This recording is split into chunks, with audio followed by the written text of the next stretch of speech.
You ladies got your pearls on? Yes, I do. Oh. Hey, pull your camera.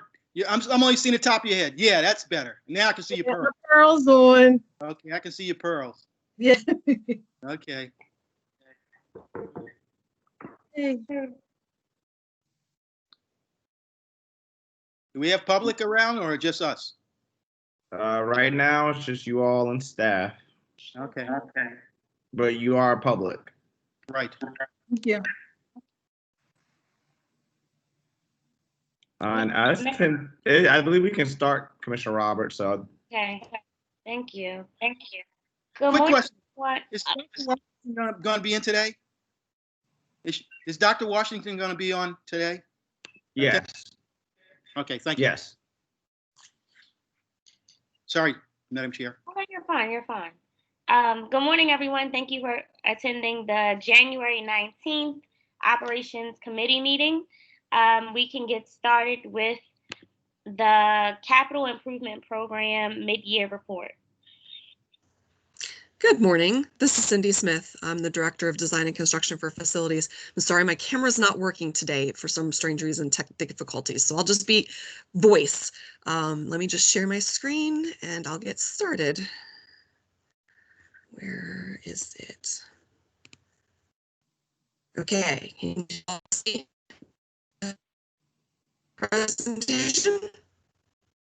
You broke up a bit, Cindy, and it's a black screen on our side. Okay, well, let me try this again. Okay. Now, can you see it? It may be a delay. Let's give it, we can see it. We can see it now. Okay. Yeah, you can see it. Okay, perfect.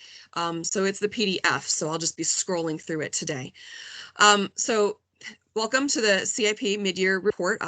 As you may be aware, we do this about every 6 months, so it's an update on current projects as well as where we stand with the CIP that would have been submitted back in October that you guys reviewed in August. So we'll just be going over the goals for the FY 2022 CIP, the requests that we have for FY 22 and our financial implications for that, the 75% staff recommendations from the IAC from the state on this FY 22 CIP, and then our status on where we stand with previous projects and then other updates like the AC plan and things like that. And then finally, we'll hit the decision points and where we go with the timeline from here. So the CIP is a 6-year plan that identifies our public school construction needs. It consists of the FY 2022 So, and we submit it to the state. The Interagency on Public School Construction is the state agency, the IEC. And it contains projects to support capacity, to support implementation of education initiatives, and to improve building performance. And can you all still hear me? I keep getting the flag that says I have poor network connection. Yes, we can hear you clearly. Okay, just making sure. Thank you. Okay, so for FY 2022, for our main goals, we were funded for 4 major projects. This included the Armistead Gardens renovation and addition, the Marie Fairing renovation and addition, the Furley replacement project, and the Northeast renovation. In addition, we had our final air conditioning project. We can talk about the air conditioning plan later, but that put in for the final AC project. We also requested projects for the 4 unfunded projects from one on 4 projects, so we had those 4 life cycle, and that were coordinated with other priority projects. So this year, in these numbers are in thousands, so you'll see that we submitted systemics for about $20 million, a boiler for $1 million. There's 6 elevators for 3, multi-systemics there were 9 for $48 million, 2 roofs, and a structural project, as well as those 4 majors that I already hit that are top, for a total of $94 million from the state. From the local match, that would be $19 million. So our total FY22 total capital request is $113 million.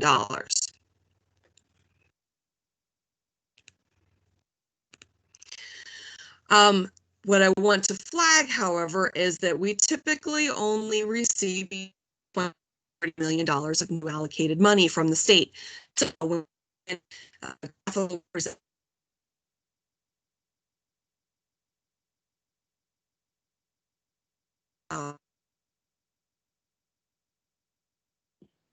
Cindy, you're going out. We unfunded can't- projects and then projects for the total requested in the state, the 30 million shows up where that dash.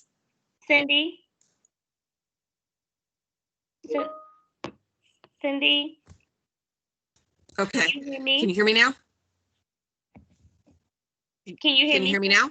Hello, can you hear me? Yeah. Yeah. Yes, I can hear you. Okay. You weren't Oh, out no. for a period of time. Ah, So maybe can the you hear me last yet? 60. Yes, I can hear you. I'm sorry, am I back? Yes, you're back and your presentation is. Okay. Okay. I don't know what that one was. Did you hear anything about the current? Okay. Okay. If you could just give On us your where last. the dashed line is shows about the $20 to $30 of new allocation that we typically receive. Oh, can you hear me? Yes. Can you hear me at all? Yes, Yes. we hear you. Can you hear me? Okay. I don't know why my internet is not cooperating. I am going to try to move closer to my hub. Can you see the slide and hear me now? Yes. Okay, so this slide shows the $94 million of new allocated money that we typically get as a bar. And where that dashed line is shows where the $28 to $30 million is that I don't know why I'm having such problems today. $28 to $30 million that we typically get of new money. So as you can see, we do not get anywhere near what we would need that we identify as the need every year. Okay, so in our CIP requests, while we typically are identifying projects based on capital project need and the need of the facilities, we do go through and determine where they are within the CCI scores within the district as well as within the quadrant to make sure we are also pretty well distributing projects across the district and through our need areas. Again, this isn't the primary source for what puts the project in the CIP, but it is something that we do look at. So as you can see, we are fairly well distributed between the quadrants. We are fairly well into the low and middle low investment areas. We do, it seems, have more in the high investment area this FY CIP, but that doesn't mean that next year's wouldn't be different and the previous years weren't different. That's just where the needs are this year. So just to hit up real quick, the CIP has to be projects that are over $200,000. They have to have a building utilization of over 60%. And as I mentioned already, we typically get a new allocation of 28 to 30 million. Distinguish the difference, because we have so many of these kinds of programs type thing. We have also the CMP, which is very different. That is our maintenance program, maintenance plan. So for example, the FY21 operating budget for maintenance was 33.7 million. That's supported by general funds. It is not capital funds. The capital funds are an entirely different pot that is only for the capital improvement projects. In addition, of course, we're still in the stages of the 21st Century Buildings program, which was the 26 to 28 buildings, and we currently have 153 buildings in the portfolio. So as you can see, the 28 buildings does not really get through the majority of our buildings. When you look at what our total replacement value is of our entire portfolio, per some recent studies that have been done, we would need to have an investment of $200 million a year in capital projects to really maintain that total portfolio cost of $5 billion. And at $28 million a year, we are obviously not still receiving the amount of money that we really need to be able to keep our schools really in the shape that they should be. So just real quick, we've already talked about this one. $113 million was what we requested this year. So the IAC has come back with what they have as 75% staff recommendations. So they do their recommendations for projects approvals in phases, and it's a 75%, a 90%, and then 100%. We'll talk about the timeline for that towards the end, but the 75% came in December. They recommended approval for 8 of the 29 projects that we requested. They recommended approval for 1 AC, 1 boiler project, a couple multi-systemics, and 1 HVAC project. That breaks down this way. The previous slide showed it by school. This is how it shows it by type of project. So as you can see, none of the elevators were funded and approved. None of the majors projects were approved. None of the roof projects were approved. The structural project was not approved. So this is the breakdown of how they funded things by the type of project. So again, this shows what it would look like if they continued by the project category. If they funded to 100% of the projects they've funded to 75%, this would show that they would fund then no major projects and only 7 of the systemic projects for a total of, and 1 ACs for a total of 8 projects entirely. This is subject to change. They can change this between now and the 100%. That's why we don't typically move forward on any of these projects until we get that 100%, because they can always change their minds. So just to keep you updated as to where we are then for our major projects. As you know, Halliburton Graceland opened in August. They are undergoing their site work right now. The existing buildings are being demolished and their field are being installed and playgrounds installed. They will be up with all of their field work done by this summer. In addition, we've got Armistead Gardens. Armistead Gardens was set to have occupancy in August of 2024. This is now up for, that timeline may not be able to be met with the non-approval of funding for this project. Marie Fairing was set. Marie Fairing is the renovation of that church building that we purchased that's adjacent to the existing building. This one has a 212% utilization at this point. So the Annex Building was going to be for pre-K to first graders. And again, this was supposed to be occupied in roughly spring of 2023, but this timeline could also be up for change, considering that no funding was approved yet for this project again. And again, we have Furley and Northeast. Furley was approved for planning in FY21, and this is a replacement school because the existing building is in very structurally poor condition to the point where the school has been in a swing space for the past 3 years. So it is planning. We are moving forward with the feasibility study. However, again, the state did not approve any funding for it. So whereas we have a timeline we're trying to hit of occupancy in September of 2024, that could again be challenging without funding. And then Northeast, which is for Vanguard Collegiate Middle School, which is currently also in the Thurgood Marshall building. The idea is both Furley and Vanguard move out of Thurgood Marshall and into their respective buildings that they're supposed to be in, and Thurgood Marshall gets surplused.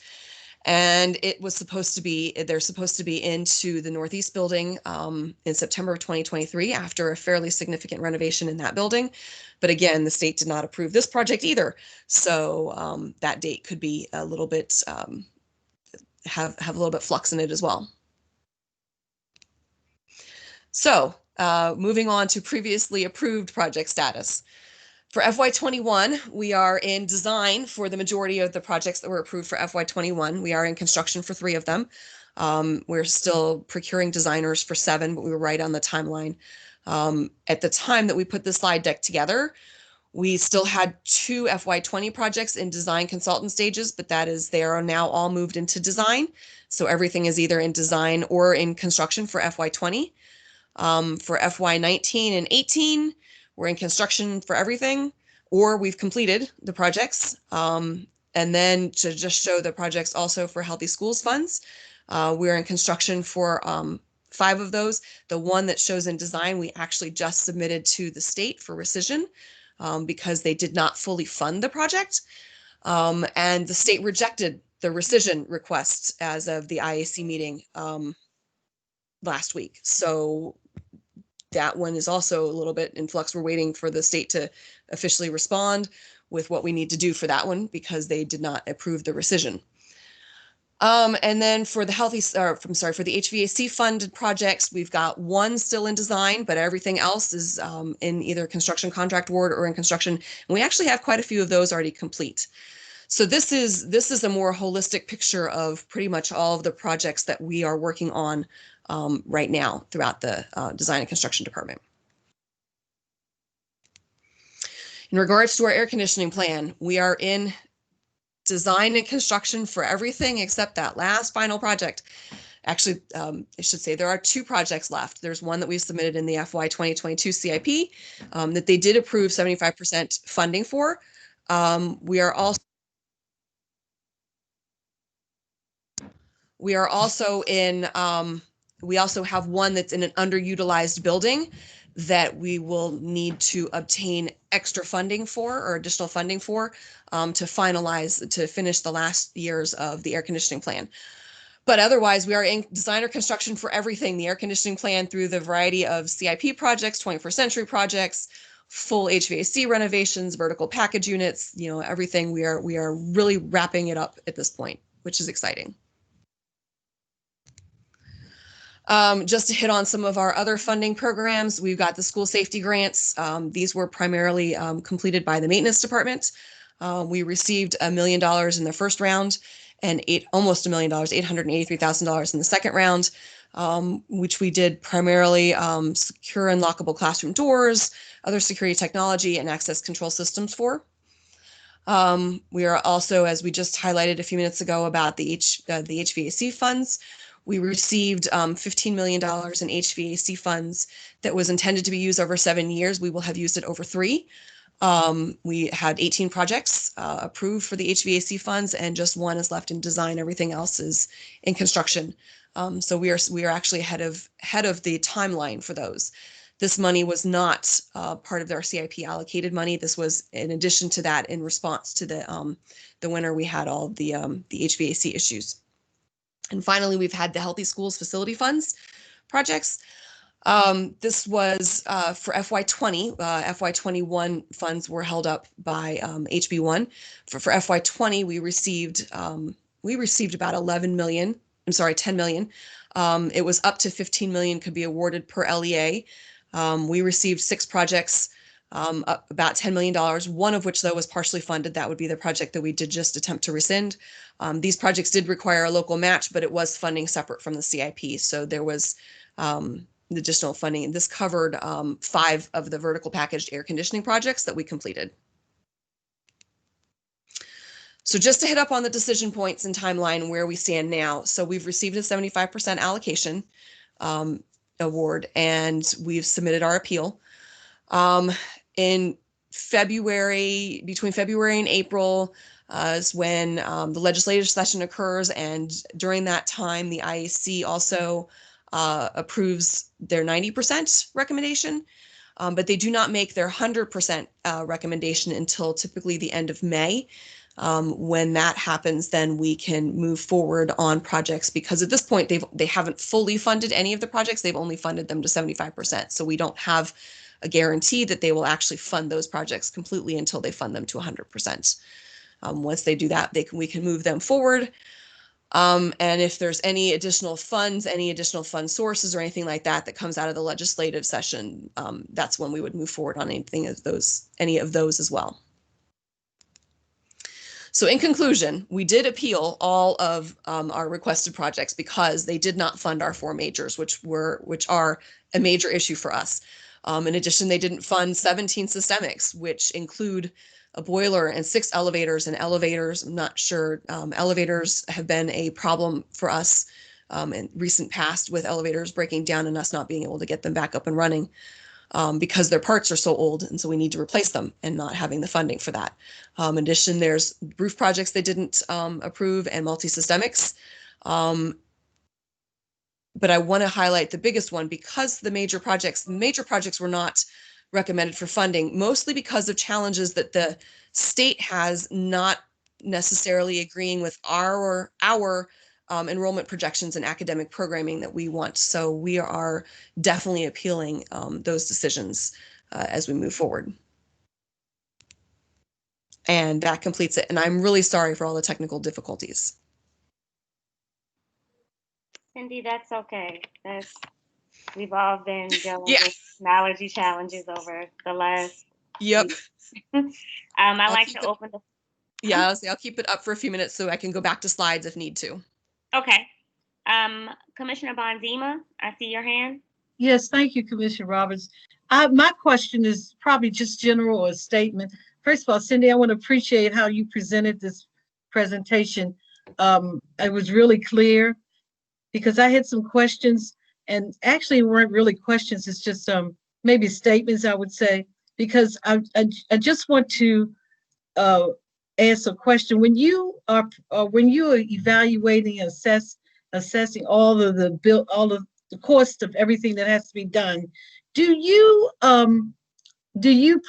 project an increase in the amount of money that's necessary to complete the project, even though you have the cost now? Do you project that or add extra funds in case the amount of cost will change in the future, so that when we come to the board maybe a year from now, after we've had this conversation, we find that you might be asking for more funding? And I'll always ask the question, did you not project that you would need this? And I think that somewhere along the line you kind of answered that question, but you do project money, not the exact amount that you need now, but what you might need in 6 months when the course of completing a project might occur. Do you get what I'm asking? I think so.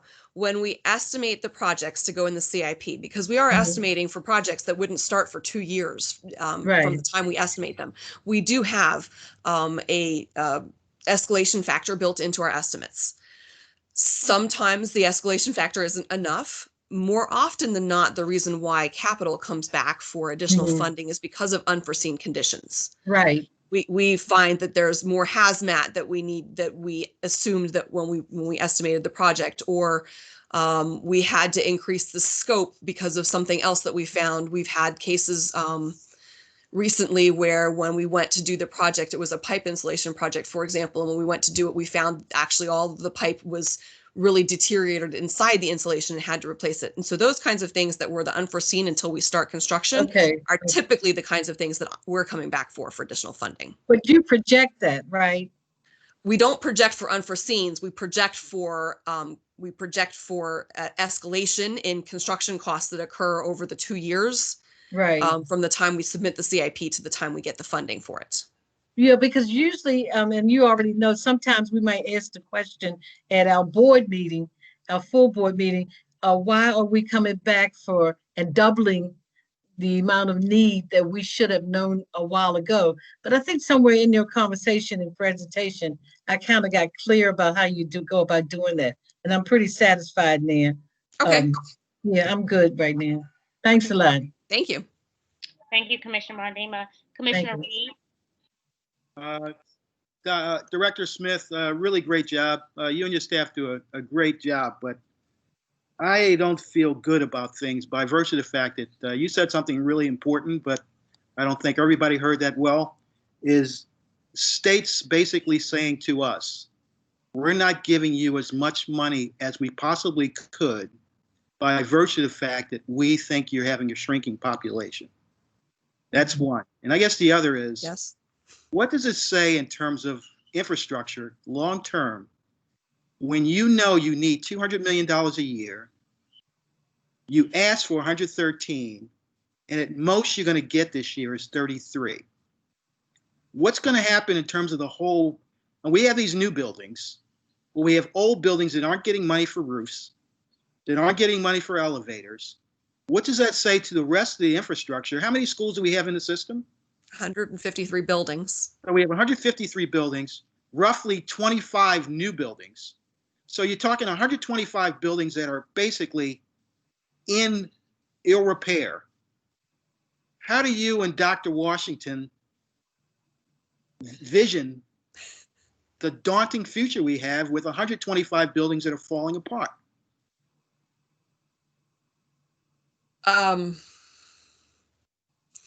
That's a very challenging question because, of course, I think our first response is this is why we do meet and we do recommend some changes to legislation. We need additional money.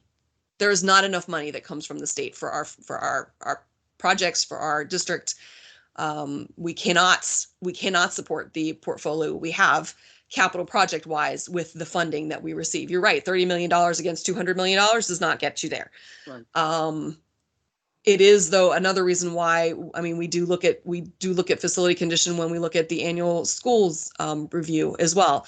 So there are multiple ways that we kind of try to tackle this, but there is definitely not enough funding. And this is why we're always talking about, getting out there and talking in the public about the fact that city schools really needs more money for their facilities.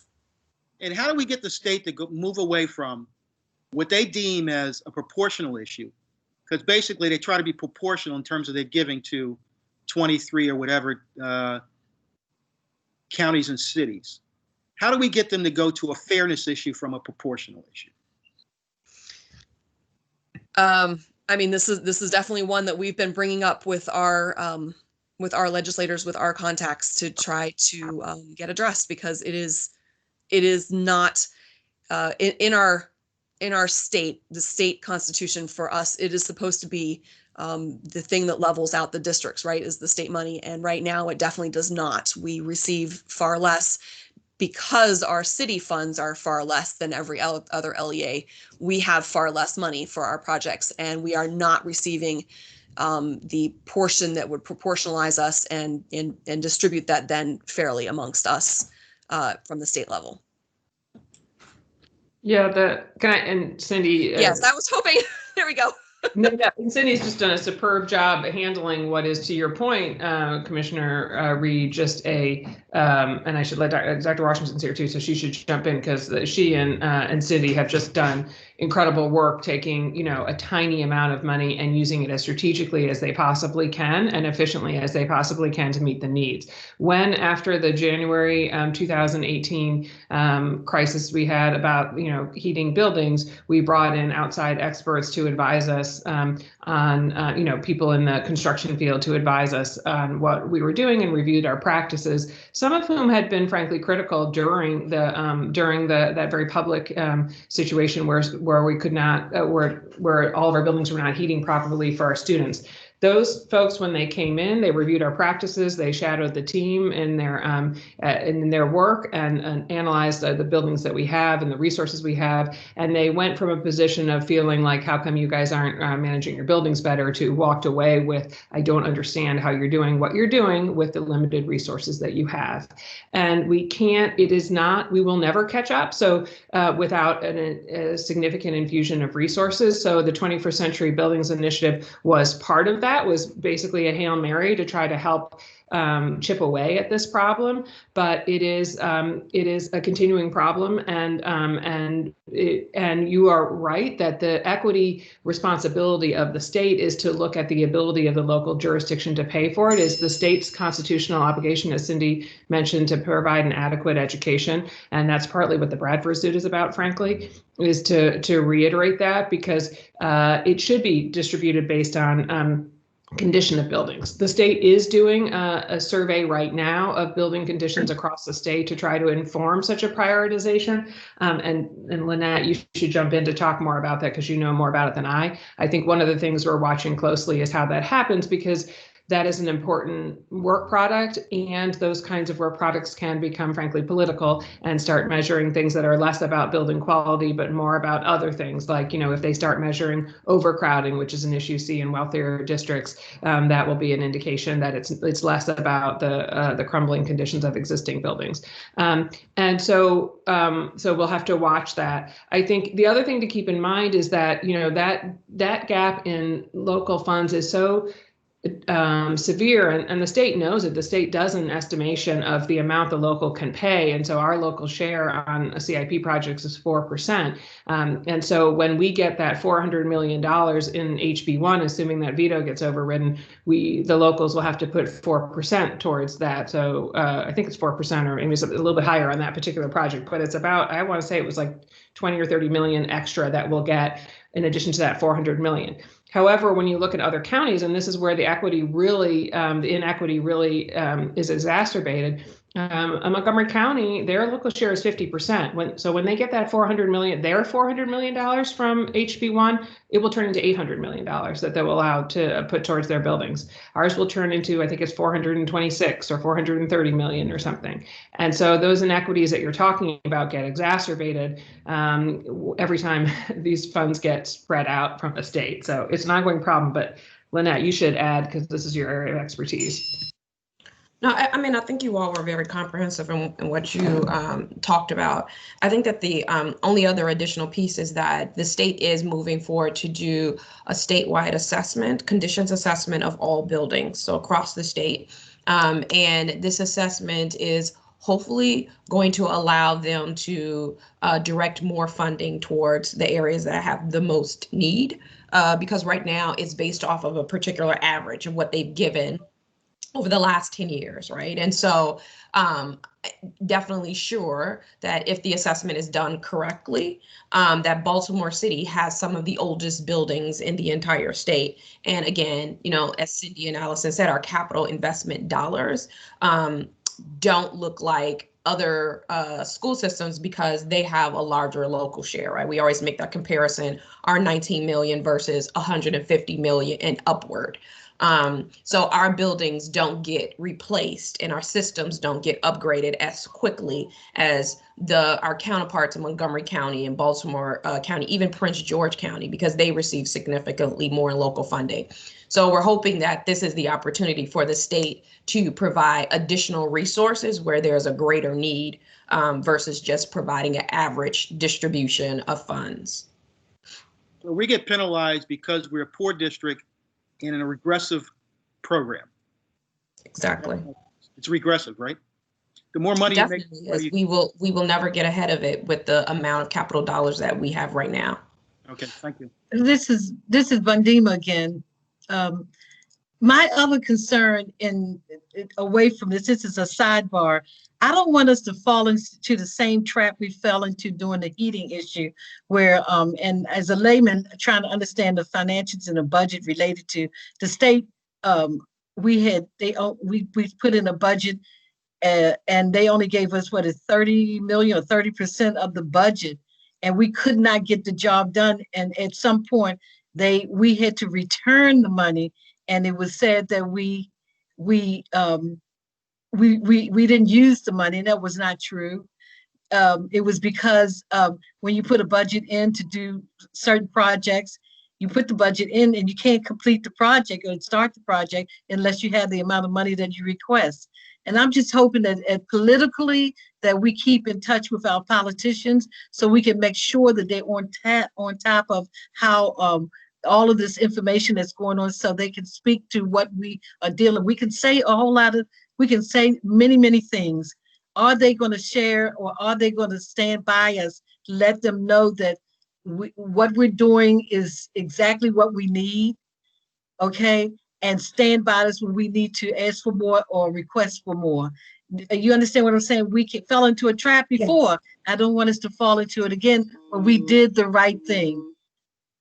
Right. And one of the things I would add is something that Cindy mentioned before, is that we are always working with our elected officials as it relates to making sure that there are laws and policies that restrict the state from, again, putting the burden on us as a district that does not have the resources, and ensuring that we are able to maneuver through the process with not a lot of resources as our other folks do. So we are consistently putting in push to make changes to Colmar and other things that allow us to move things a little quickly on our side and seamlessly.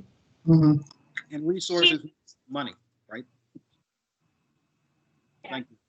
For the sake of time, we do have to move forward. Chief Dotery, I did see your hand, so I want to give you the space, but I also want the budget update to prepare to immediately follow Chief Dotery.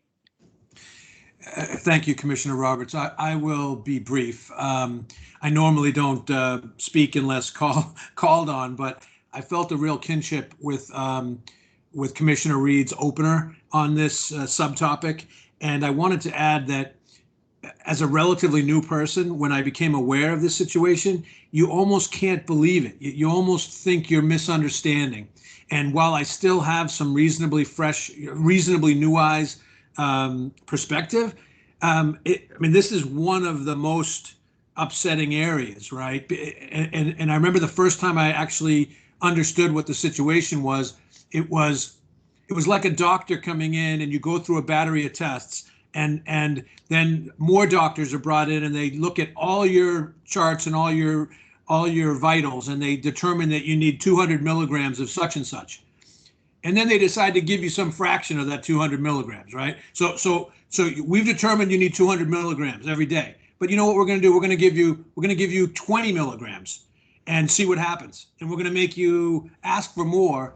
And then if you survive, which is what the system is doing with its 20 milligrams, you're somehow then penalized. Well, you seem to be not too sick. You know, Lynette and Cindy keep pulling rabbits out of their hat. They keep doing these things with what everybody agrees is not enough money.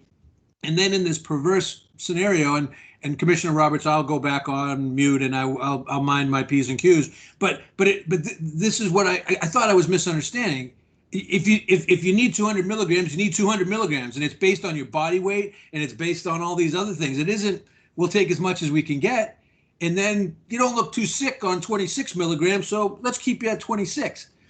And staff's doing everything they can, and like Commissioner Bondima said, this has got to be fixed at a higher level, like legislative level. You know, I just can't say enough about Dr. Washington and Cindy Smith and everything else, but we're making dresses out of discarded drapes. You know, we need the 200 milligrams. And thank you, Commissioner Roberts. I will go back on mute and off camera.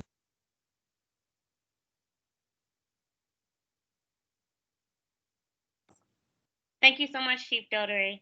I also wanted, as we were having this very lucrative conversation around building readiness, the capital improvement program, and in lieu of the reopening plans that were shared with our stakeholders recently, I wanted to open a space really quickly for any questions from commissioners as it pertains to building readiness, since we do have Dr. Washington on the line today. Commissioner Reed? I guess one, thanks for being here, Dr. Washington. Thanks for being here, Allison, because I think you guys understand this a lot more than I could ever understand it. I guess one would be the whole idea of opening up. How can we express to the public? We have communication staff, but nobody knows, as COO and Chief of Staff, you guys probably know the process as well as anybody, maybe even more than Dr. Santelises. What can you convey to the public? One, in terms of our readiness to have kids come in on March 1 and February 16. How can you convey the safety? And also, probably as important, a nice article in the paper this morning about vaccines. 500 vaccines per week, divided into 10,000 teachers, equals 20 weeks. That's pretty daunting. So what can we do in terms of trying to get the state, CARES, Hopkins, to make it so, hey, we're not going to give you 500 a week. We're going to give you 2,500 a week. So at least we can have teachers in those buildings for kids who want to be in those buildings. I'm getting off my soapbox, but that's my two questions. So I don't know if Allison is still on the call because I can't speak to vaccines. I can speak to the specific building readiness. And I would say that, starting all the way back in March of last year, we have been working with a number of folks externally and also internally about our buildings, about our HVAC systems, reviewing our HVAC systems in order to make them ready, given COVID-19, the pandemic. And so we have been, a lot of the decisions that we make, again, we've been working with the Health Consortium group with Johns Hopkins, Morgan State University. They have been lending us even some of their faculty who are experts in the HVAC field, mechanical engineering field, in order to support us in making our decisions that we're making as we're moving forward. We also, even I myself, I sit on a weekly meeting every Friday at 3 p.m. with other COOs from Chicago, New York, Philadelphia, and we're all talking and sharing various ideas and different even experiences, because some of those school systems are actually in person right now. And some of the different steps and different things that we can be doing, we can be refining during this process. So I feel like we have a huge resource, a pool of groups of people to go to in the decision making that we're making, and then also how we are engaging in the town hall meetings, taking in consideration concerns from school communities, from families about their concerns with the ventilation systems in their buildings and some of those different things like that. And so I feel like we are taking as many steps as possible, hoping that we can communicate as much and be as transparent as possible about all of the different things that we're doing in order to make sure that our buildings are ready for the 16th and then also March 1st. So I don't know if that addresses your question. This is Bundy. Oh, is that Allison? You're muted. Commissioner Bundy, Commissioner Reed is muted, but he was speaking. Yeah, I guess the Oh, important, okay. important thing for me to recognize and also make sure the community is cognizant of is that there is transparency and we have elevated the level of communication. But it always, I mean, based on what I read and based on what I hear in terms of messaging, all the emails I get, which I don't open much of them, is the fact that people try to convey that there is no communication. But that's why I have both you and Allison on now, is we are trying to communicate.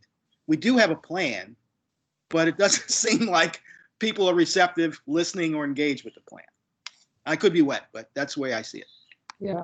So I just jumped back because I was in the other meeting, but then I got a text that there was a question about vaccines. So I just wanted to make sure to not let that lay without trying to address it. So I think the question was about the timeline about getting folks vaccinated. So Chief Washington's work on the ventilation piece has just been superb. And so that and making it transparent to families, that has just been incredible. And so, I've dealt with a lot of questions from elected officials about ventilation and been able to say like that is well under control because of the careful work that Lynette's team has done to survey our ventilation system, make sure we're meeting standards either through the MERV 13 filters or the air purifiers, and then making it transparent what we found and what we're doing in each room. So that's huge. On the vaccine, so we, what we announced with Hopkins yesterday was a plan for 500 vaccines a week for each week in the next few weeks. I think our shared hope with Hopkins is that could increase in subsequent weeks.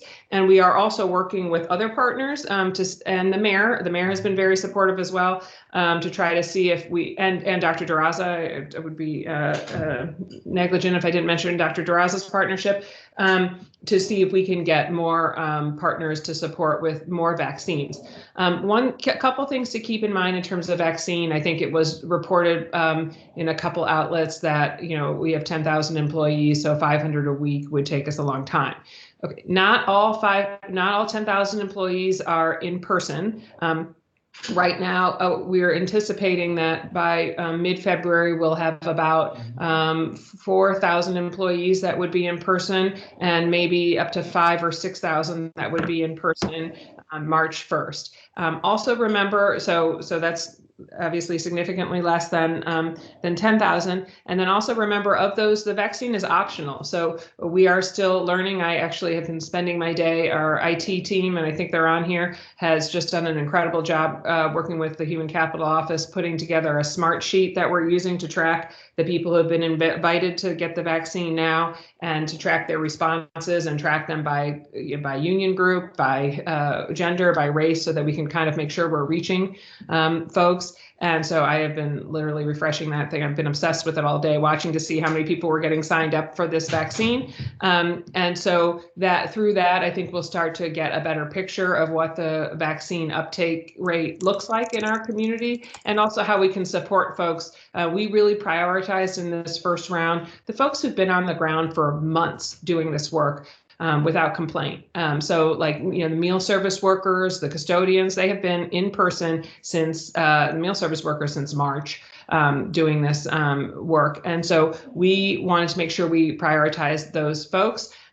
We are trying to make sure we provide supports to make sure they have access to the vaccine if they want it, and are thinking through what that could look like, because some of our custodians and meal service workers may use public transportation. So we're trying to support, make sure that we can figure out how to make sure they have access to it. But I think through all these partnerships, that we will get more vaccines coming. And then the other thing, and get a substantial portion of people returning vaccinated who want it. And then the other thing is that we're also working on expanding our testing landscape. So remember that we already have on-site daily testing for any staff or students who have symptoms. And so that will continue through a partnership with the University of Maryland Medical System.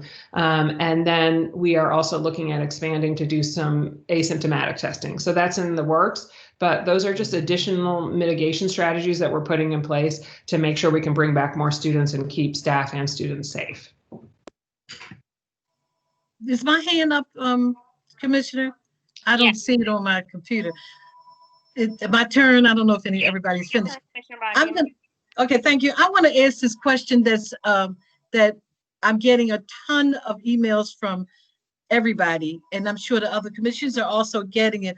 And we have addressed all of the alternatives and all of the issues that might be related to getting the vaccine. But what, just listening to the news and the Secretary of Education statements that she has made in reference to teachers and staff and faculty, or I always say faculty, but who need to get the vaccine, but choose for whatever reason that's not related to health, but choose the option of not getting it at all. And what have we thought about? Because we're greatly concerned. We talk about the physical aspects of the school and all the other issues related to bringing our kids back. And what are we doing to address the issue of teachers or anybody who decide they, for whatever reason, and it's not related to health or whatever, they will not get the vaccine? What are we doing? And when we calculate the number of people that we have on the list to get it, we have to deduct that amount of the people who just refused to get it. What are we doing about that? So it's a great question, Commissioner Bondima, and I appreciate you asking it. So you are absolutely right that we are going to have people who don't want to receive the vaccine for any number of good reasons why they don't feel comfortable with it, or it's a health problem for them, or whatever the issue is. Because of that, we can't do this with vaccines alone. So we have to keep the mitigation strategies we have in place. So remember, we follow all 5 CDC recommended mitigation strategies to keep schools safe. The ventilation work, the very refined and comprehensive ventilation work that Dr. Washington has talked about, that's a critical piece. The on-site in-person testing that we're doing for any symptomatic people is a key part of our strategy. And then, like I said, expansion. That's why I was talking about expansion of more testing to include some asymptomatic testing. Those are key strategies to address the issue that you're rightfully flagging, which is that even with vaccines, we are not going to have everybody covered, and students won't be covered in any.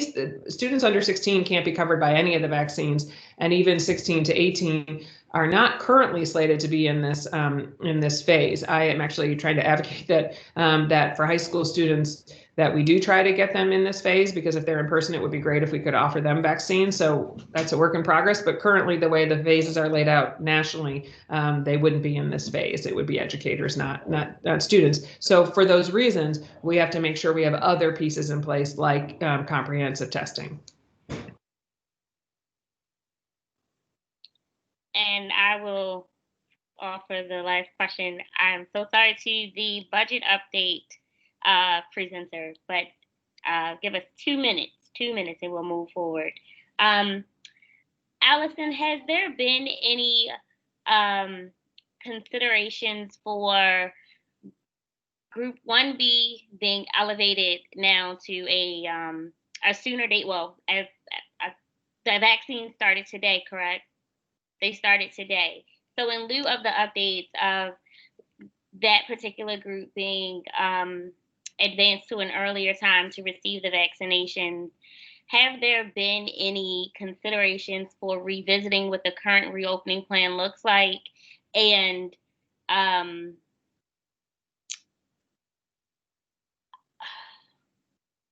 scaling our reentry differently? Instead of doing K-2 in math, has there been any reconsiderations for reopening in lieu of the update? So no, because we remember that the current plan that we have in place has been reviewed by our Health Advisory Committee, and we meet weekly with Dr. Duraza to review the health conditions and to discuss our plans and with her. So the current plan for reopening was reviewed by both the Health Department and by our Health Committee prior to the availability of vaccines. We both thought that it's still, given our extensive mitigation strategies, given our success at implementing them, that our plan made sense. So the vaccines are an enhancement. They're one additional piece, but they're not necessary for us to open safely. So we're doing everything we can to work with partners to get as many vaccines in staff. We want them as quickly as we can, but they are not necessary to ensure a safe return to students, for students to school. And remember that we already staggered. So on February 16th, it's just K2, and you acknowledge that what you were asking, just for the public to be clear. It's K2 on in February 16th, and then it's 3-5 on March 1 and 9th and 12th graders. And like I said, we hope to, in the next few weeks, also talk a little bit more about some more testing that will be in place too. Thank you so much, Allison, for being able to offer that in this space. I know that was not on the agenda, but in lieu of the presentation and the recent updates, I thought it was a very appropriate space to provide that information to our viewers. Thank you. So now we are ready for the budget update. And again, thank you so much for your patience. No problem. Can you guys hear me? Yes. All right. Attempt to share my screen again.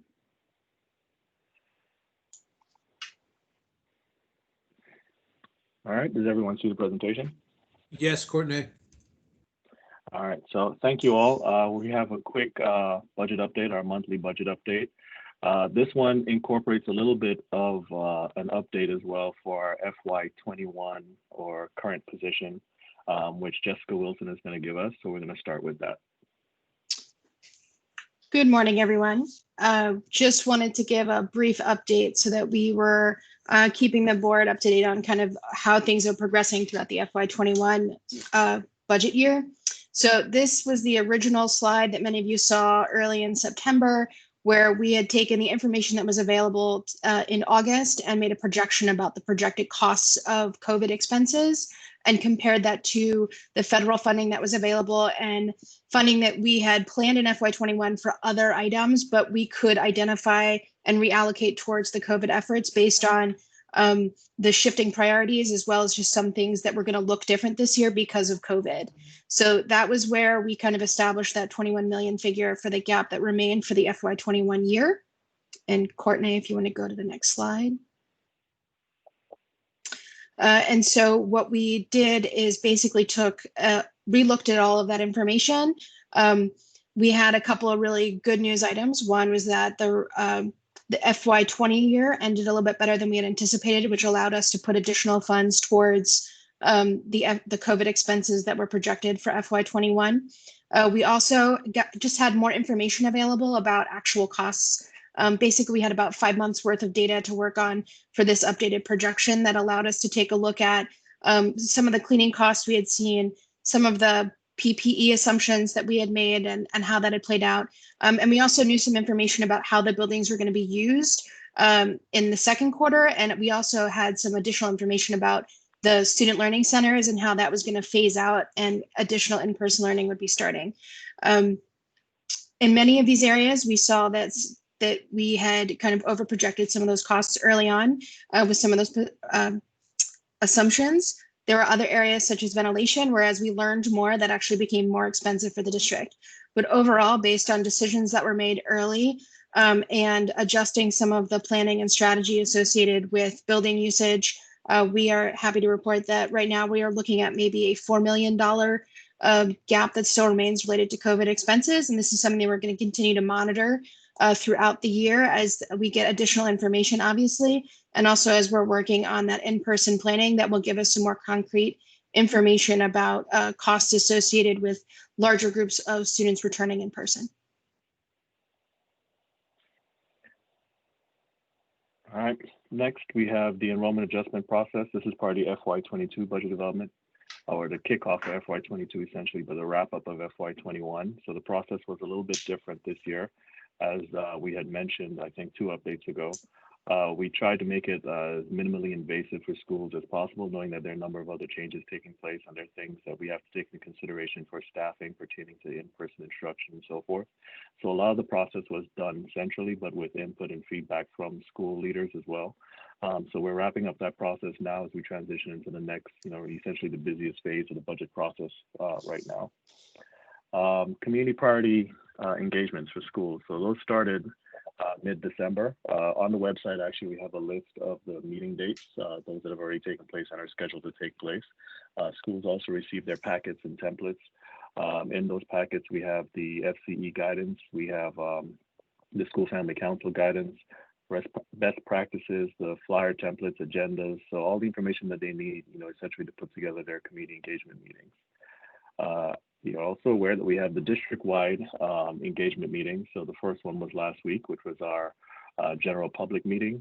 That was on the 14th. We had approximately, I believe, 60 or so people participating between Facebook, YouTube, and the meeting link that we used. So it was a good presentation. We had some good questions and feedback. The next one is tomorrow with our partner organizations. So those are going through and should all be completed by, the date has been adjusted, should be completed by the 25th with our multilingual presentation. So where we are in the process right now, in terms of budget development, is very much waiting on the governor's budget for release for our revenues. We're in the swing of things, pretty heavily with a lot of different things taking place, our average salary and fringe calculations, planning for school collaborations. So there will be a lot more in terms of data with the next update for where we are, what the budget actually looks like for FY22, but that's where we are for right now. Any questions?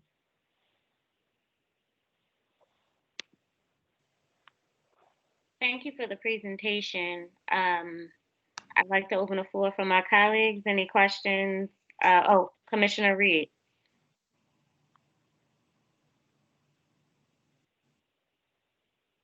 You're on mute, sir. Sorry.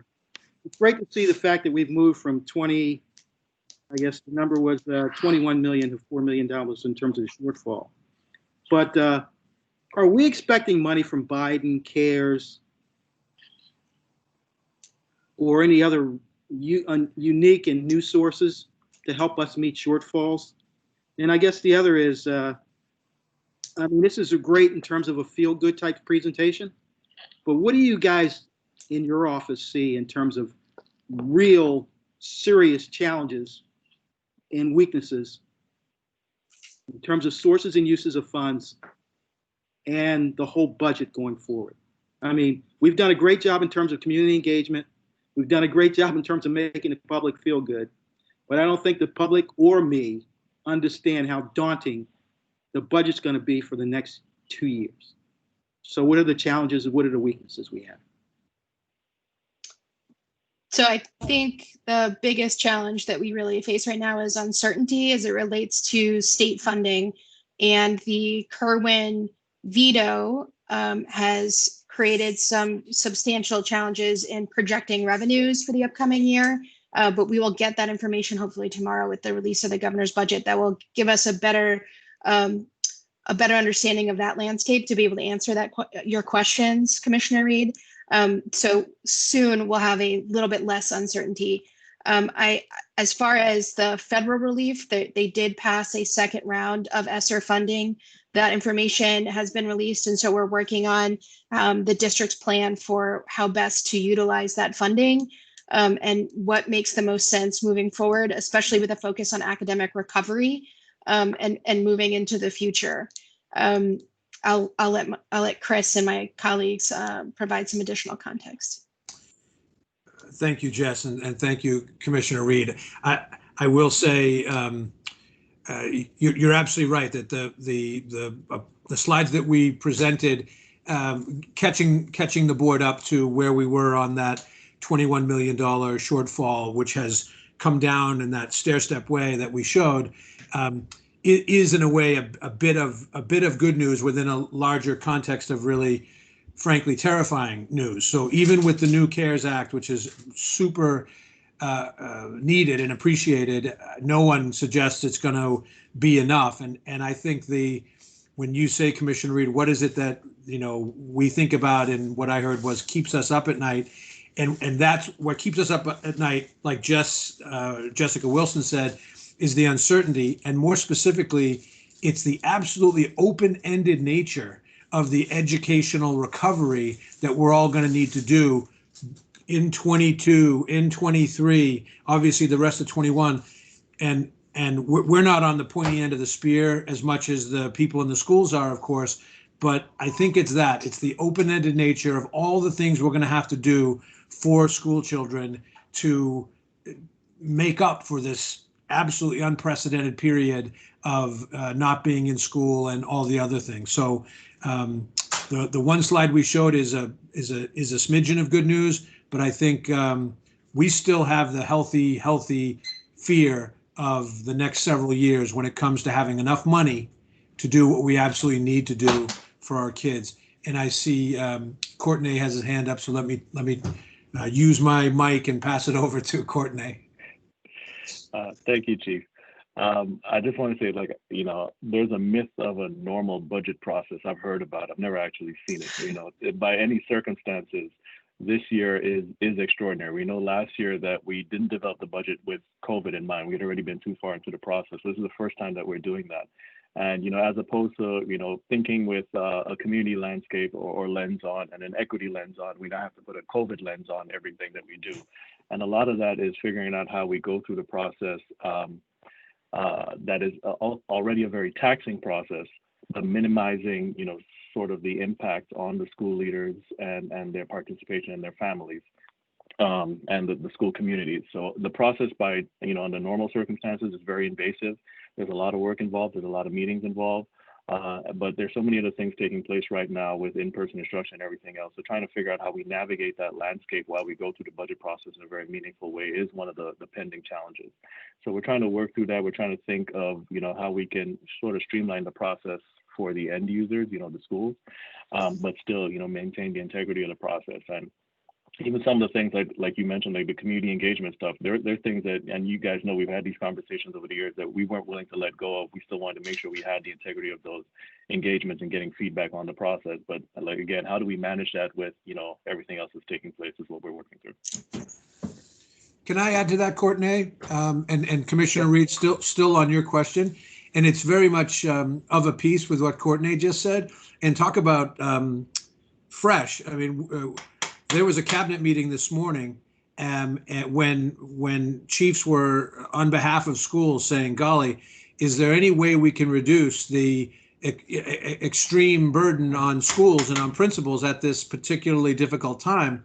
And so we immediately went in and thought about our own spheres of what what could we do? And I'm raising this now. It's very new thinking. But what we want to make sure we don't do is on the one hand, if we came up with a scenario that could reduce, say, some of the budget planning burden for schools and communities, we would want to make sure that it didn't come across like at a time when we should most be listening to, XYZ stakeholders, we're listening to them less. And so we're just saying this to you now as we try to not do that, we are looking at ways in this unique year to actually get the input we need from the various stakeholders, but not add another anvil into some of these folks' backpack when they're kind of being overloaded. So we don't have the exact resolution right now, but we want to put that out there for the board to know that we are looking, as Courtney said much better, streamlining this as we're adding another lens to what we already do, because the budget development and approval process is a very heavy lift for a lot of people. And but if we find ways to reduce it, we don't want to have that backfire and seem like we're listening to the most important people somehow less in the hardest year ever. Sorry, Courtney, you might need to clean up some of those remarks if I didn't. Okay, sorry. I think that works. Okay, thanks. Any other questions for us? Commissioner Bondima, did you have any questions? No, thank you. I'm good. Hey, Madam Chair, can I just say one more thing? Sure. You guys mentioned how you guys are the tip of the spear in terms of the money.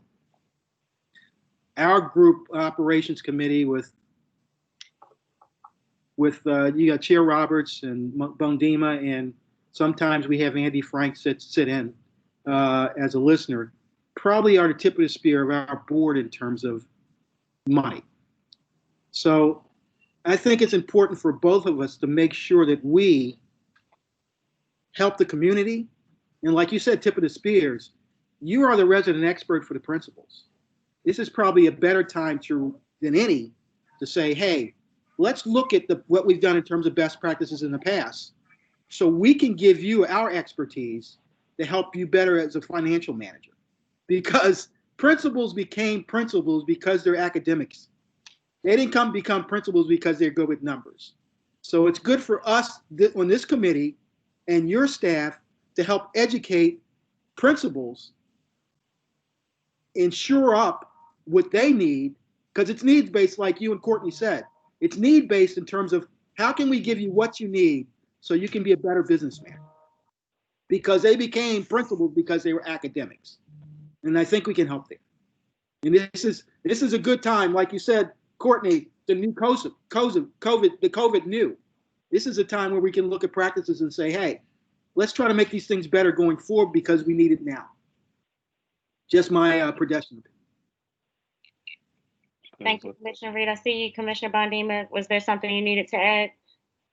No, he did a great job. Thank you.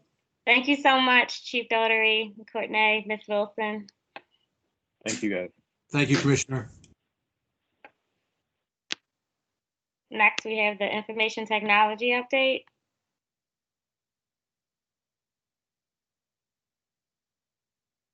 Good afternoon, commissioners. My name is Michael Radding. I'm going to pull up the presentation for the information technology update. So just by way of introductions, I am the interim executive director of IT, and I believe everyone can see the presentation. And I'll try to be brief because I know we are running over time, and just to move along, and so we can provide space for questions at the end of the presentation. And so, of course, we wanted to bring to the Board Operations Committee this update on IT, including some of the key initiatives, of course, enabling distance learning, remote work, and to discuss technology supports and cybersecurity as well. So one of the things that for the IT office that's really important to us is making sure that we look at the district's mission through a technology lens. And just make sure we're aligned to the district's mission as well. And so I'll just highlight the text in bold. It's taken from the mission, of course, the district's mission, but just a focus for us is on managing systems efficiently. And we'll kind of build more on that in some of the upcoming slides around this. So again, alignment is really important to us. Just making sure that IT is aligned to the organization and the direction the organization's going. And so the vision and mission of IT really stem from the mission of the organization. So of course, we want to be a trusted partner, advisor, and provider of IT, which supports staff and enables students to be global learners. For the mission, I'll just mention again the text in bold. So again, this aspect of trying to enable and empower schools and offices using IT, and then the last part of that, just making sure that we're providing a stable, secure, and highly integrated technology environment as well, is a key aspect of our mission. As in the prior discussion, of course, COVID-19 has had a big impact on the district and all of our operations. And so for us, just building IT goals, there's a couple of things that are really important in thinking about IT goals and our approach to supporting the district. So of course, City Schools mission is one of the key ingredients going into that.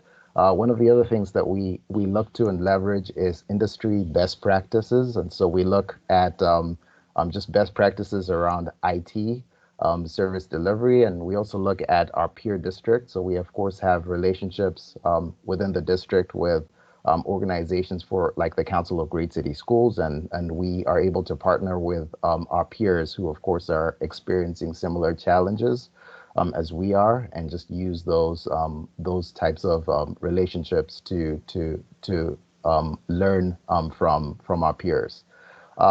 About 2 years ago, there's a comprehensive IT assessment that was done externally, and that also informed some of the IT goals.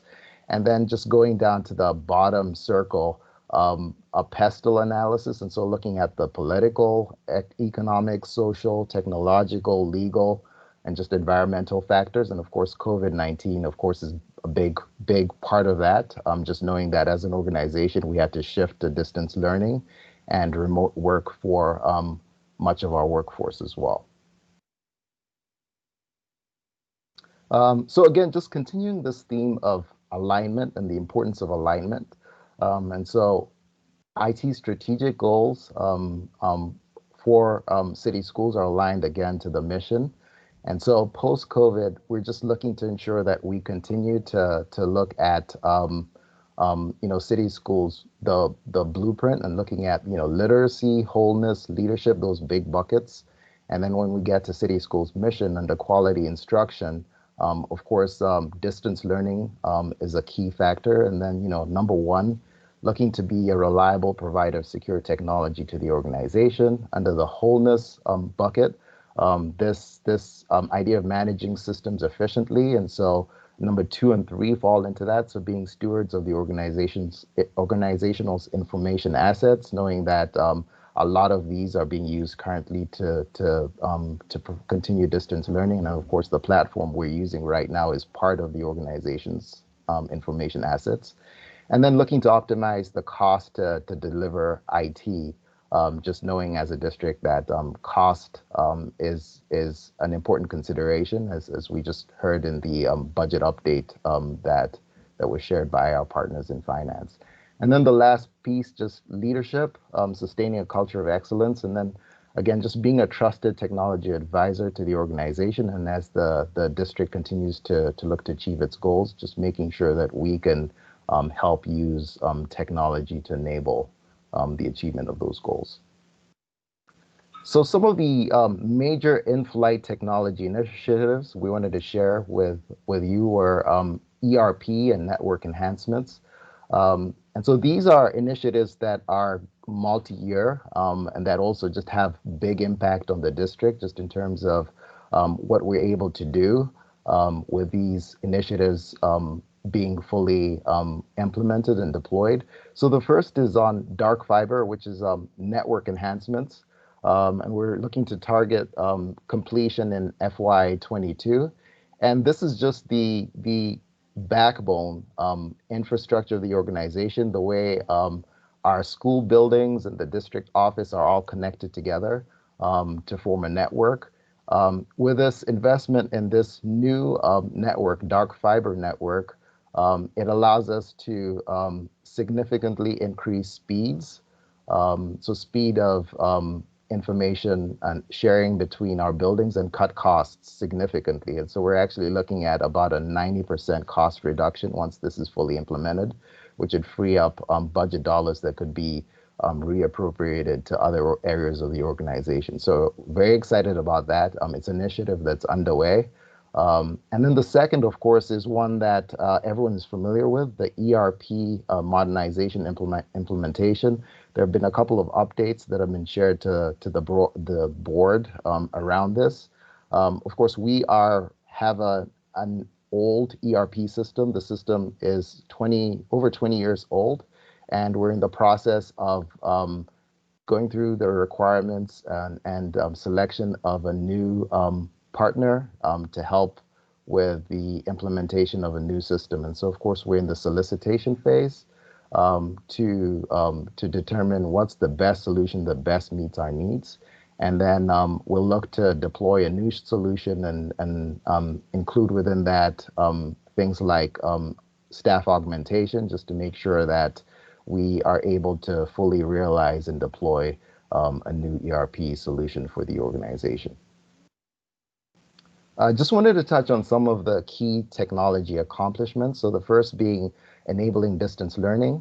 And so two big areas around this are just devices, so ensuring that our student have the devices they need to participate in distance learning. And then, of course, connectivity, which is a part of that as well.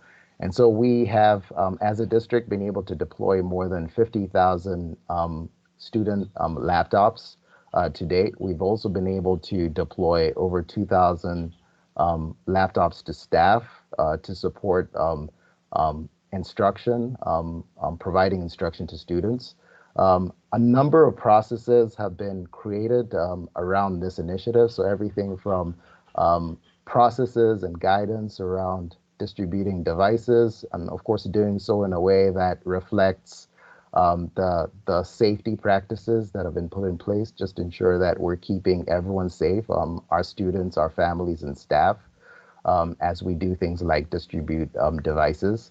Of course, there's continued outreach to families around this, just to ensure that as families' needs change, and we know folks' needs are changing, families that may not have had needs before are running into situations just based on the continuing impact of COVID, of needing devices now. And then the same thing on the connectivity side, encouraging families to sign up for the district-sponsored Comcast internet service. We've purchased and have been deploying the over 15,000 hotspots to families, again, to support distance learning. We've done things like implement the mesh network in 4 neighborhoods, just broadcast internet and provide additional service opportunity to families within those neighborhoods. And of course, we're also continuing to look into ways just to improve in-school Wi-Fi. And as we look to shift towards in-person learning, a big part of the role of our team will just be ensuring that schools have the connectivity they need in buildings as we bring more students back for in-person learning. So just continuing, some of the other things as far as accomplishments relate to the platforms, just to provide in-person learning and to support staff working remotely. So of course, we are all taking part in this meeting through Teams, which is one of the platforms that we're able to use for board meetings and so on. We have Zoom deployed for virtual learning as well, Google Classroom, Seesaw, and there's a number of other instructional learning platforms that have been put into place. We also have just tried to make things easier for families, just in terms of doing things like streamlining the parent portal activation process, which allows parents to engage in that platform and sign up for that platform online without requiring things like visiting schools, which is the way we did it pre-COVID. And then everything else that includes online registration and enrollment of students to online report cards and progress reports as well. And of course, our needs continue to evolve, and as new needs emerge, we continue to work very closely with our departments, with school leaders as well, just to make sure that we're positioning ourselves to continue to meet the district's needs around platforms too. And then just the final leg I wanted to speak about is remote work. So again, just continuing to enable remote working and cloud platforms to facilitate and enable work to continue to happen. I touched on the staff devices distribution effort, which we've seen over 2,000 staff that needed computers, receive computers. And of course, we have a process to do that on an ongoing basis because we continue to see what's happening on the student and family side happen on the staff side as well, just in terms of changing needs. And we continue to have new staff joining the district as well. And then support training on virtual platforms for staff as well, just to make sure, new staff or existing staff are fully equipped to continue to do their job functions within this virtual context. So there's more on this page that I won't specifically call out, but again, a lot of this is just informed by needs as they emerge, and just trying to make sure that we're building the capacity within our applications and our environment to continue to enable folks to be able to do their jobs, whether they are, district office staff or school-based staff directly supporting students. So support is also another big aspect of what we do. And I'll just go through this very quickly clockwise from device availability. And so there's this piece around ensuring that we have processes in place to acquire and distribute devices as needed. So there's a lot of logistics that go into that process, and just ensuring that school leaders have the information on how they can get support or how they can get new devices as well. And so there's a lot of guidance that has been developed and shared with school leaders around those aspects. Then the second one, just service support desk and in-person learning site supports. So there's an aspect of the IT organization that's very front-facing. And so, as families need supports, we have a help desk, but we also have opportunities and ways for families to come in person to get support for devices, and the same opportunities afforded to staff as well. Network bandwidth. I think one of the things that we've had to do right from the start of the pandemic is just increase the network availability to support more people working and learning from home. And so we've done things on the back end of our systems just to increase the capacity to enable us to do that. And then training, guidance, and standard operating procedures, just a lot in terms of just making sure that folks have available to them information on training or just guidance and standard operating procedures on everything from managing the devices to being able to request certain services from IT, and that's students, that's families, and that's staff as well. Just making sure that those things are made readily available through different avenues, including our website. And then application development, just because our needs continue to evolve, just making sure we're working very closely with academics and school leaders and other offices as well, just to ensure that we have what we need in place, whether that's student and parent portals to applications to track things like our health screening or manage devices, and the list goes on. Health and safety is something that we take very seriously, as does the district. And so this is going to look familiar to you, but we make sure that we put in place the same guidelines that the district has adopted, just ensuring social distance, and then all the other measures that are mentioned on the screen as well. Just to ensure that we're keeping students, staff, and families safe as they come into contact or interact with IT when they have when they have needs that need to be addressed that involve technology in some kind of way.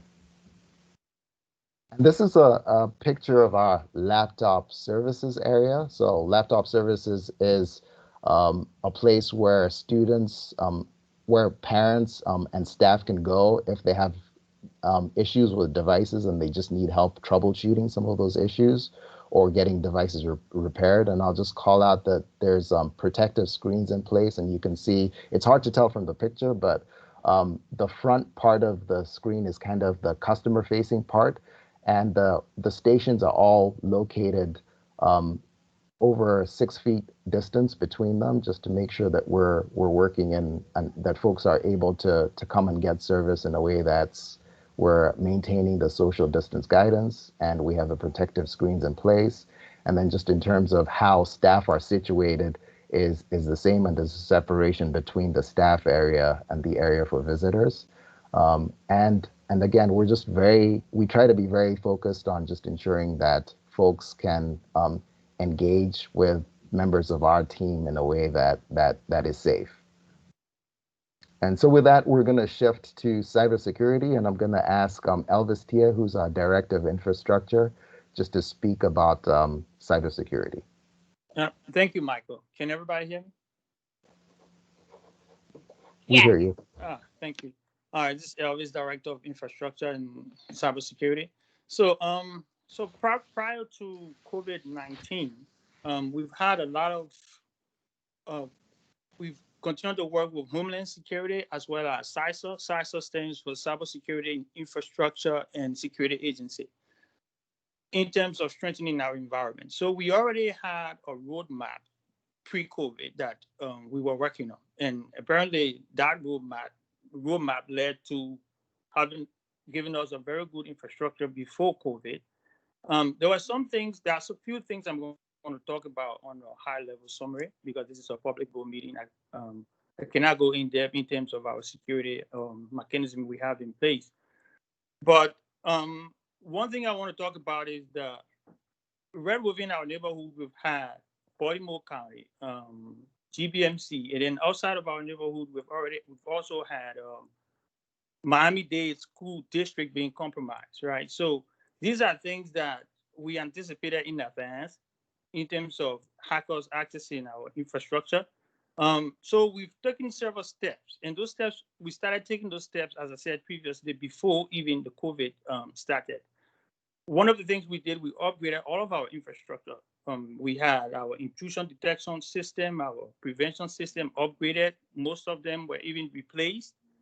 And then we continue to collaborate with Homeland Security in terms of testing our infrastructure to make sure that we are where we should be in terms of staying secure. Next slide, Michael. So in working with Homeland Security, there were a few things that it pointed out. The top threats were phishing emails, malicious applications, insecure endpoints, bad domain and fake websites, and ransomware, right? So phishing emails, we previously get a lot of emails from everywhere, from solicitors trying to, some of them are business people, some of them are hackers. So they do this to mislead you into clicking a link, and then they will be able to acquire personal information from you that they can use against our district. Another thing was the malicious applications, right? And then because we had COVID, a lot of people were trying to get information concerning, which part of the nation is being a hotspot in terms of people being infected with the COVID disease.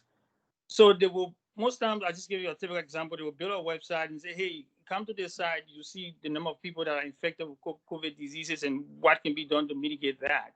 And then you go to that site and then you click on some stuff that is going to say, hey, you want to download cookies, or you want to do this, you want to do that. So if you're not careful, you're going to download something that's going to begin to keep track of what you do on your device, because it's the same device that you will use to connect to school system infrastructure to get your work done. Another thing was insecure endpoints.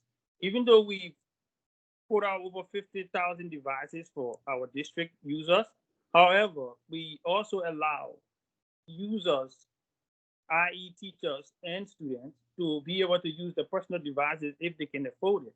And that gave us some level of limitation in terms of how much we can do on that device. So we also have to strategize on how to deal with that. I'm going to talk about that on the next slide. Then bad domain and fake websites. Again, there were a lot of attempts in terms of bad domain and fake website, not just for city school, but the entire United States K-12 early years as a whole, because people will build a website. Typical example will be our website is bcps.k12.mb.us or baltimorecity.schools.org. Somebody could say Baltimore CITY and make that I a 1. And if you're not paying attention to that URL, you would think that you go into our website, but in reality, you go in somewhere else because it's just a single letter that was changed in the name. For the machines, that's something absolutely different from the original of domain. Then you also do have ransomware, where people will send you emails or pictures of stuff that you download, and they will have the capacity to encrypt the devices, encrypt the files on your machine. And that was what Baltimore County was impacted with. So those are things that we anticipated before COVID, and we decided to strategize. So these are the major threats that were pointed out when we work with Homeland Security. These are things that they told us to look out for. So we started to build a system against these threats. Next slide, Michael. So now, one of the things we did was, as you know, the weakest link of your infrastructure is your human resource, right? Because you can set the system up, it's going to always do what you want to do, but people, we do different things based on what we think is right. So we had to train our entire staff. So 2019 into 2020, early 2020, we pushed out a cyber awareness training. And that training was broken up into 3 pieces, where we had digital awareness, we had email awareness, and we have PII, which is personal identifiable information. So the digital awareness was making our user very savvy in browsing the internet, and if they see something that seems to be fraudulent, they should forward that to us. Then we also had email awareness. We taught our users to be able to identify emails, unsolicited emails that can be used by hackers. And we also train our users to be careful how they send information across the network in terms of making sure the information is secure, like personal information. We had a lot of policies surrounding, what users can send out. We also do have mechanisms to protect if they decide or unknowingly decide to send out information that they're not supposed to send out. And then another thing we use is the network security, right? So Baltimore City School is a not-for-profit organization. So we are not in the business of contacting other institutions outside, for the most part, outside the United States.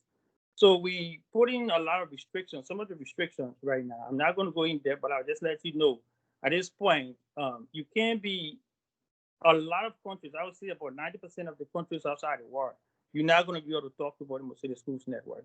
And if any of our users goes on vacation or for whatever reason you go out and you're unable to access your resource, you reach out to our team, we will open a tunnel for you. At that point, we assign a resource to keep track of what is coming from that location. So that helps us a lot, because even though we have a mechanism to fight against or to mitigate against threats, but one of the best threats is if somebody doesn't know you are somewhere, then they're not going to come to bother you. So that's the first thing we put in place to make sure that our infrastructure is secure, right? We also do have alert systems to alert us if something out of the ordinary is not right. And then one of the major factors we have, and especially when we have users at home on their PCs and doing the work, we had to pivot our antivirus strategies to talk to our devices no matter wherever they are, right? They could be at home, they could be at work, wherever it is they are. The system still, once that device is connected to the internet, it talks back to our infrastructure to let us know, what is the health posture of that of device. We also have user device security. So that is when we push out of the over 50,000 devices we have in our infrastructure, we make sure to keep track of what is installed on them. So for our Chromebooks, we have Chrome Console, we have Intune, for our Windows environment, and we also have another, we have AirWatch for our mobile, cell phones and mobile devices, because we want to know what our users are using at all times. In terms of, now these mechanisms are enforced on city school devices. If it's a non-citizen device, we also have a mechanism to evaluate that device when it's connecting our resources. We also do have vulnerability management in terms of our antivirus security, right? There are other things we use. Take, for instance, I'll give you a typical example. User integrity. Most times, if somebody tries to, let's say somebody tries to email the CEO, what they're going to do is they're going to send an email and display her name as their name. And then once our end users see that name, they get excited and they click on it before even trying to vet whether it is indeed from her. So our system will not allow any user to use any of our chief's name or anybody's name for that matter to come in.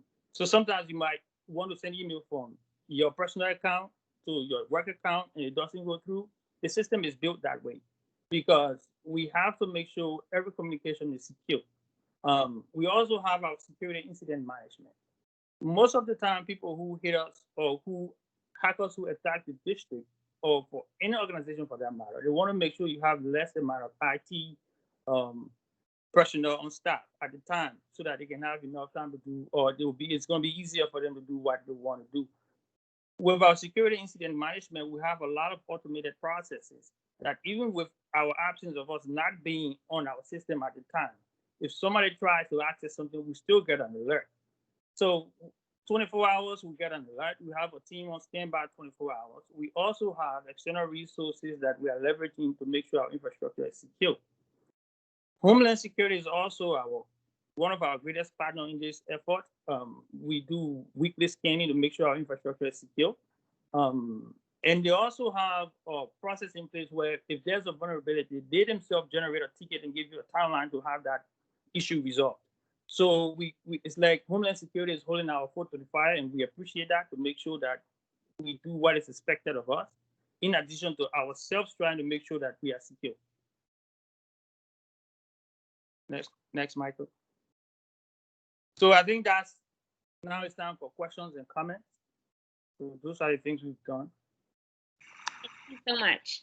I want to say that we may run over maybe about 5 minutes to make space for procurement, but I did want to ask this question before we moved on. In terms of any type of technology gaps, concerns, or challenges, is there anything that the board should be aware of? Well, I would say one or two things, and maybe Michael can chime in. So as the technology landscape in terms of user experience and how they use stuff changes with respect to remote learning, we have to adjust, right? So that's some, recently we've asked for some assistance in terms of hardening our infrastructure, and we were given that assistance. Now we are also looking into virtualizing most of our infrastructure, and those are things that we will be more detailed in when we talk to the board in a private section if it's possible, because we cannot make a public ask that has the capacity to make us vulnerable. Michael, is there anything you want to add? Yeah, thanks for the opportunity just to share pain points. I think, I think one of the things that is gonna be a challenge for the district is as we continue just to look at additional things we need just from a technology perspective, from a supply side perspective, it is really hard to purchase any kind of technology with a quick turnaround. So some of the challenges around just available supply, and because a lot of the computers and technology components are still being imported from China, and I think we're not the only ones in this space where we're continuing to have to support distance learning and remote work as well, and so there's such a demand that hasn't really subsided, going back to when the pandemic started, for technology. And so in a lot of ways, we're competing with others just in terms of from the moment we make purchases to the timeline for getting that technology, where before we'd have turnaround times of 2 to 3 weeks. Now we're talking months turnaround. And we talk on a consistent basis with our vendors on the supply side and what's going on. And a lot of the guidance we're being given right now is if you want to make any additional orders, you should start thinking and planning 6 months ahead. And, those are the kind of things that we're trying to do now, just trying to anticipate where we're going to be from a supply perspective, and knowing that, as schools go back to in-person, we're going to continue to need to think through and plan ahead of time. I mean, we're in a good place right now. I won't say that there's any specific challenges right now around that, but it just means that we have to be very careful with planning for the future. Thank you so much. So for the sake of time, Commissioner Reed and Commissioner Bondima, if you have questions, I would ask that you send it in writing, because I did want to get to procurement and not go too far over. Thank you so much to the information technology team for such a comprehensive presentation. Procurement, will Joe be joining me? Good afternoon, Commissioners. This is Joe Vogel, the Interim Director of Procurement. Good afternoon, Joe. So in lieu of time, I will just open the floor for commissioners to ask questions about the floor procurements that we have today. Okay. Commissioner Reed, Commissioner Bondima, do you have any questions? Yeah, I do, real quick, and I'm going to ask a question. And this is all the way back to Whitefoot and Taylor and Preston. And I'm not sure if I have not read the table of contents where we put more information. I wanted to ask you real quick, the contract that you have for $49,999 to $325,000, does that mean that, tell me why it went from that to, is it because you assigned them more work, or it was work that they will continue doing for the system? I'm not understanding the difference in from 49 to 325,000, an increase of 275,000. Just quickly explain that to me. Joe, would you like me to take that? Yes, Josh, if you could. Hi, Josh Sivan, Chief Legal Officer. So Whiteford is primarily supporting us in the Bradford case, which is the case about funding equity. And actually, given the conversation earlier in the meeting, the work that we're doing in the Bradford case is critical around budget equity, capital project equity. So what the work to them really depends on is where we are in that litigation. So we will be gearing up. We were in a phase of starting discovery. Now we'll be accelerating discovery and moving towards hearings. So that's why we want to make sure we have, before we need it, the necessary funds for that. And that's really what this is doing.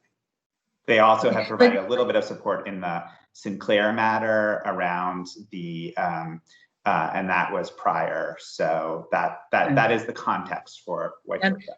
And I do understand real quick, this is a startup amount, right?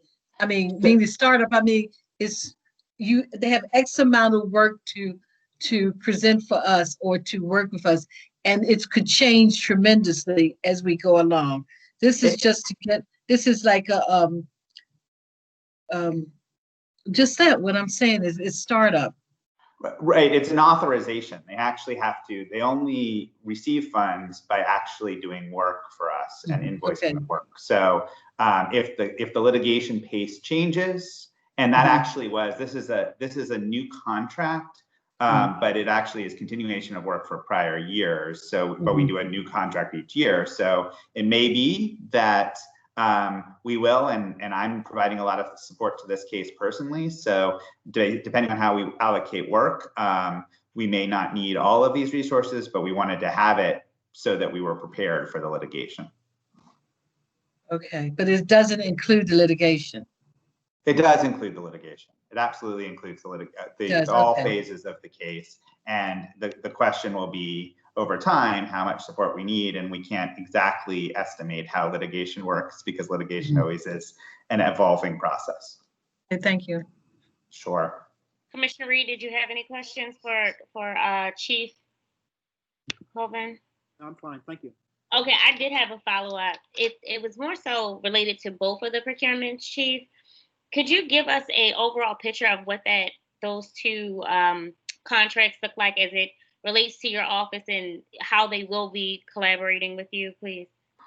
Sure, absolutely. So we do most of our legal work in-house on a number of very large matters. Actually, rarely we use funds from our litigation reserve that we create if we need it for outside counsel support. And those tend to be cases that are extremely document heavy, meaning there are lots of documents to process, so that we actually, like with all good contractors, we're multiplying the force and the resources we have without, but for a specific case. So these are two pieces, and there are the specifics of each where the specialized knowledge and additional support around very discovery heavy, document heavy cases. That's why we are using these additional resources.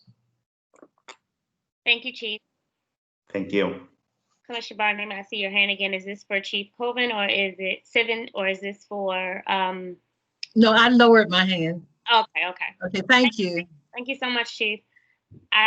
Commissioner Reed, did you have any questions about any of the procurement? No, I'm fine. Thank you. Great.